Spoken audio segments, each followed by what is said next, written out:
Welcome back. And to continue with covering the latest developments in the Middle East and particularly in Gaza, we are very much delighted to have with us via phone Dr. Monica William, Professor of International Relations. Thank you very much for being with us, Dr. Monica, and a very good morning.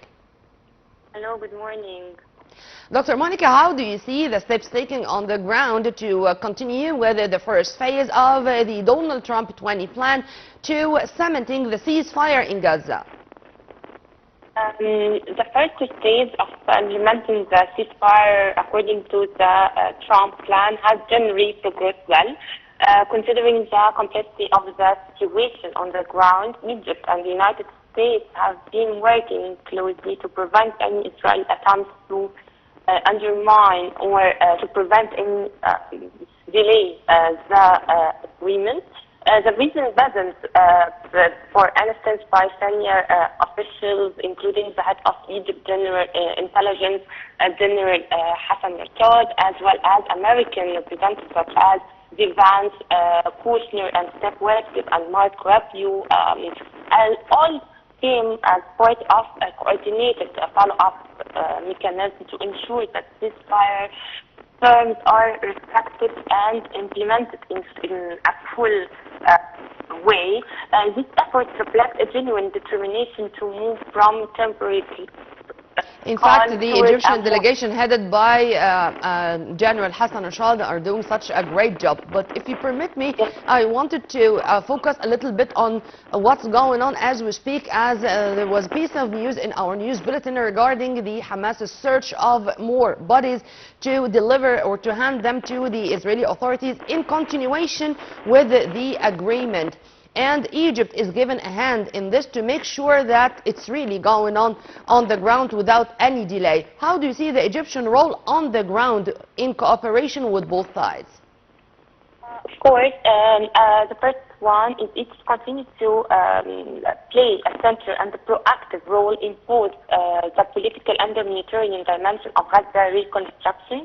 Cairo has been leading international coordination, as we said earlier, with United States, and its comprehensive transfers construction framework. On ground, Egypt has already facilitated the entry of humanitarian aid, fuel and construction equipment, including bulldozers and engineers teams to assist with logistical and technical operations to find and recover bodies and of Israeli hostages.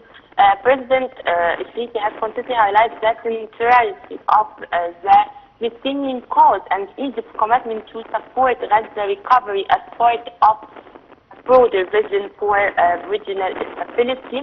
But there is,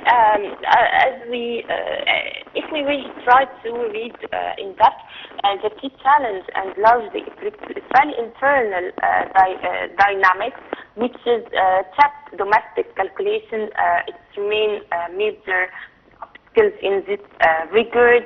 There is growing internal pressure that tries to attempt or undermine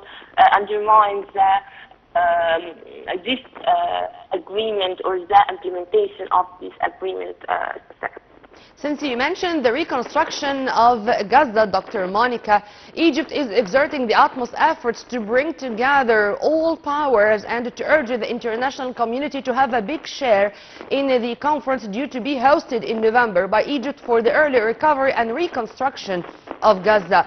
Well, the reconstruction of Gaza is going to need billions and billions of dollars. Do you think that funds are going to be a problem, or more important is it to stabilize the region to make sure that the funds are going to flow without any obstacles on the way? Which is which? Which comes first?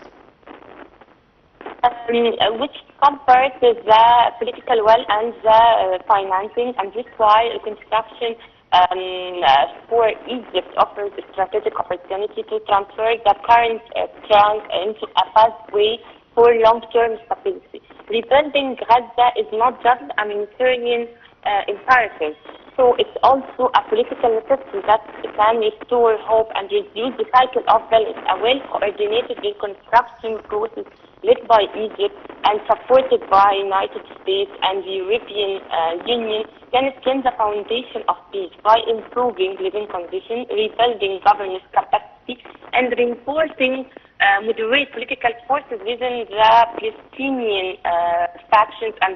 And this what we see last Friday when Egypt hosted the meeting of Palestinian factions. We are wearing so many hats for the sake of the Palestinian cause, Dr. Monica, and we hope that tomorrow is going to be a better day for the Palestinians and to regain their independent Palestinian state, to live in peace side by Israel, according to the two-state solution. Dr. Monica William, Professor of International Relations, thank you very much for your input and have a very good day. Right after the short break, we are going to return back with more. Stay tuned.